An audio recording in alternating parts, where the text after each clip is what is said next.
सोमवार तक का सावन आया है, ये 72 वर्ष के बाद आया। श्रावण का तीसरा सोमवार होता है शिव तत्व का। सारे सोमवार मान्य होते हैं, पर सावन के सोमवार की इतनी महत्वता क्यों है? शिव जी की जो आराधना करी, श्रावण के महीने में जो शंकर भगवान की आराधना में डूबे हो, शिव आराधना कर रहे हो, शिव जी को जल चढ़ा रहे हो, अपने अपने गांव में, नगर में, शहर में, अपने मोहल्ले में शंकर का दर्शन करने के लिए जा रहे हो, शिवालय तक जा रहे हो, शंकर के मंदिर में जाकर हर हर महादेव कह रहे हो, शिव के मंदिर में जाकर 3 बार ताली का नाद कर रहे हो। जो ताली स्वयं अमरनाथ जी की गुफा में भगवान शंकर पार्वती को जब कथा श्रवण कराने के लिए बैठे थे, तब भगवान शिव ने 3 बार ताली का नाद करा था। क्यों?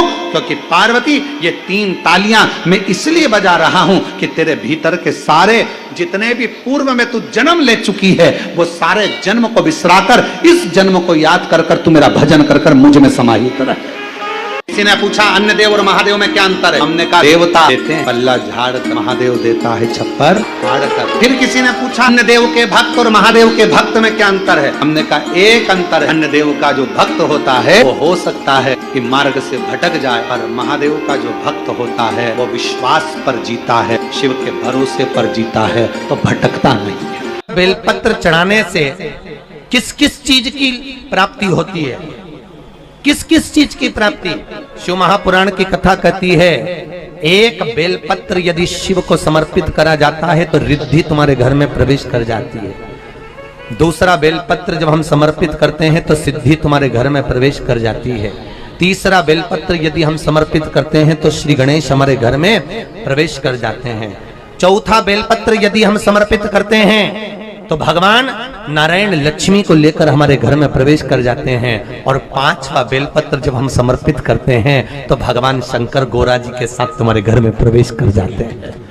5 बेलपत्र ही जीवन का सुख प्रदान कर देते हैं। किसी भी शंकर के मंदिर में जाओ, सावन के महीने में भक्ति दुगनी करो, जल दुगना करो, मंत्र जाप दुगना करो। श्री शिवाय नमस्तुभ्यम में भगवान शंकर वर्णन करते हैं ब्रह्मा और भगवान नारायण की साक्षी में, जिसके घर में शिवलिंग होगा, जो शंकर के मंदिर में 1 लोटा जल चढ़ाने के लिए जाएगा, जो शिव महापुराण की कथा को श्रवण करने के लिए जाएगा, उसके घर में दोनों देवियां एक साथ कदम रखकर प्रवेश कर जाएगी।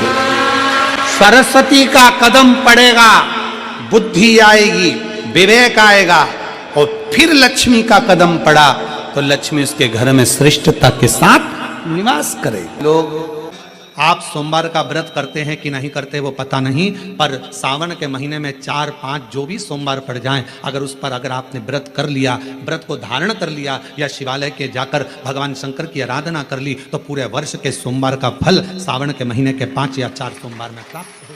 पूरे लगातार उसको अगर सफलता प्राप्ति नहीं हो रही है तो धतूरा ढूंढो। धतूरा कहीं बाजार में नहीं मिलेगा, किसी वृक्ष से धतूरा तोड़ लिया, कुछ मत चढ़ा, तू शंकर जी के मंदिर में जाकर तेरा नाम और गोत्र बोल और शिव जी को धतूरा चढ़ाना चालू कर दे। शिव भगवान शंकर के मंदिर में जाने वाला भी हमेशा याद रखना, इसी के दरवाजे पर रोज जाओगे, हमारा मान घटेगा। मेरे माता पिता और गुरु और शिव के दरवाजे पर जब मान बढ़ेगा, घटेगा नहीं, मान बढ़ता है। सावन के महीने में किसी भी एक सोमवार को अगर व्यापार नहीं चल रहा है, नौकरी नहीं मिल रही है, तो कोई तकलीफ आ रही है, तो कोई कष्ट आ रहा है, कोई रोग बढ़ रहा है, डॉक्टर से ऐसा लग रहा है कि ये बड़ी बीमारी बताने वाला है, शरीर में कोई गांठ पड़ गई है और वो जांच के लिए गई है, तो बिल्कुल श्रावण के महीने में किसी भी एक सोमवार को गंगा जल लेकर जाइए शिव मंदिर में। शंकर जी के मंदिर में थोड़ा सा गंगा जल नंदी को समर्पित कर कर, थोड़ा अशोक सुंदरी को समर्पित कर कर, थोड़ा गणेश और कार्तिकेय को समर्पित कर कर, थोड़ा सा गंगा जल जया विषहारा शामरीवारी दौतली और देव को समर्पित कर कर, थोड़ा सा गंगा जल शिवलिंग को समर्पित कर दो। उस गंगा जल को वापिस झेल कर लेकर आओ। 3 दिन तक लगातार उस गंगा जल को पीना प्रारंभ करो। उसके बाद जांच के लिए आप कहीं पर भी जाइए, बाबा कृपा जरूर करेगा, ये निश्चित था। श्रावण के महीने में 3 जगह पर बेलपत्र, एक अशोक सुंदरी वाली जगह पर जिसकी डंडी का मुख जहां से पानी बहता है वहां रहे, बहुत ध्यान से सुनना।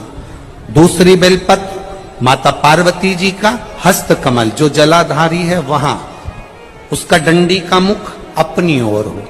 तीसरी बेलपत्र शिवलिंग के ऊपर, जिसका डंडी का मुख तुम जहां बैठे हो उससे ठीक विपरीत हो।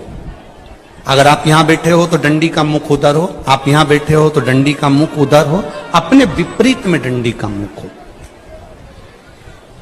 बेलपत्र चढ़ा देने के बाद